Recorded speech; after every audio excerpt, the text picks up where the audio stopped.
भैया जो अर्जुन है प्रण ले लेते हैं कि हमको तो भैया निपटाना है, जो जयद्रथ को निपटाना है।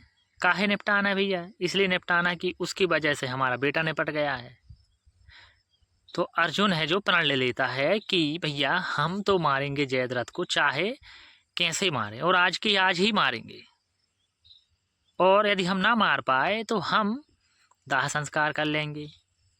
क्योंकि जब अभिमन्यु चक्रव्यूह में प्रवेश कर जाता है और चक्रव्यूह को वो तोड़ना तो जानता है, पर वहाँ से निकलना नहीं जानता। और यहाँ पर जयद्रथ पांडव हैं जो चारों पांडवों को रोक लेता है भैया।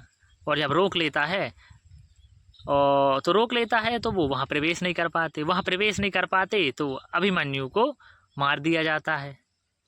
बड़े मतलब इस तरीके से मारा जाता है अभिमन्यु को, उसे प्रताड़ित करके मारा जाता है और बोला जाता है कि भैया समर्पण कर दो।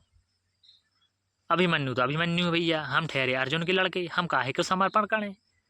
तो जो अभिमन्यु समर्पण नहीं करना चाहता, पर दुर्योधन का मानना कि इससे समर्पण करवाओ। मतलब ये भीख मांगे भैया हमको मार दो भैया, अब हमें नहीं जीना, हमको जीने का कोई लोभ नहीं है। लेकिन यहाँ पर लाख कोशिश करने के बाद भी जो अभिमन्यु है वो समर्पण नहीं करता कि भैया तुम चाहे कितना घाव दे दो, चाहे 100 दे दो, 1000 दे दो, हम समर्पण ना करें। तुम चाहे हमें कैसो मौत दो, तड़पा के मारो। तो जब इस तरीके से अभिमन्यु को मारा जाता है और ये बात जब अर्जुन को पता चलती तो अर्जुन वहाँ प्रण ले लेता कि भैया अब हम तो भाई जयद्रथ को निपटा के रहेंगे, चाहे कुछ हो जाए उसके लिए, चाहे हमें या तो हमारी जान जाए या तो जयद्रथ की जान जाए। मतलब आर या पार, आर पार की यहाँ लड़ाई छिड़ गई भैया। तो देखा जाता है कि जयद्रथ की रक्षा करने के लिए बहुत से महारथी खड़े हैं, द्रोणाचार्य खड़े हैं, कृपाचार्य खड़े हैं, दुर्योधन खड़ा है, दुशासन खड़ा है। और यहाँ पर एक वीक पॉइंट जो अर्जुन की तरफ था भैया, वहाँ पर उसका कुशल योद्धा जो प्रतिद्वंदी कर्ण खड़ा है, और कर्ण खड़ो है भैया सामने। तो अब मुश्किल है जयद्रथ के मारबो। तो एक जो समस्या हो गई, और जब समस्या हुई तो इसको हल निराकरण कौन ने करो? भगवान श्री कृष्ण ने। भगवान श्री कृष्ण ने फिर से वहाँ एक चाल चल दी। क्योंकि अर्जुन ने प्रण लिया था कि यदि मैं सूर्यास्त्र से पहले जयद्रथ का वध नहीं करूँगा तो मैं अपना दाह संस्कार कर लूँगा, मतलब खुद जल के मर जाऊँगा। पहले से लकड़ी भी तैयार करके रख दी थी कि भैया अब तो काम ख़त्म है।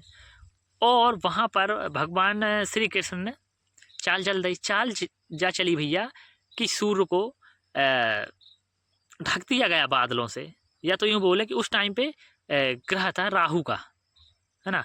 तो सूर्य ढक जाता है तो कौरव सेना भैया खुश हो गई कि अब तो अर्जुन को काम तमाम है। लेकिन जब पता चलता है कि भैया ये तो बादलों से ढका था, अभी सूर्यास्त्र नहीं हुआ, भगवान कृष्ण ने इशारा किया कि भैया अब तुम दुर्योधन को काम तमाम कर दो, मतलब चिटका दो दुर्योधन के। तो जो चक्रव्यूह बनाया गया था भैया, तो चक्रव्यूह टूट गया। मतलब सब खुश होने लगे, पार्टी होने लगी कि भैया अब तो ख़त्म काम अर्जुन को। लेकिन कुछ चंद समय बचा था, लगभग 10-15 मिनट बचे, तो इतने में गोली की माफिक तीर छोड़ो और जयद्रथ को वध कर दो। मतलब जयद्रथ की गर्दन है बा कई किलोमीटर दूर गिरा दी अर्जुन के द्वारा। तो ऐसे अर्जुन ने अपना प्रण पूर्ण कर लो।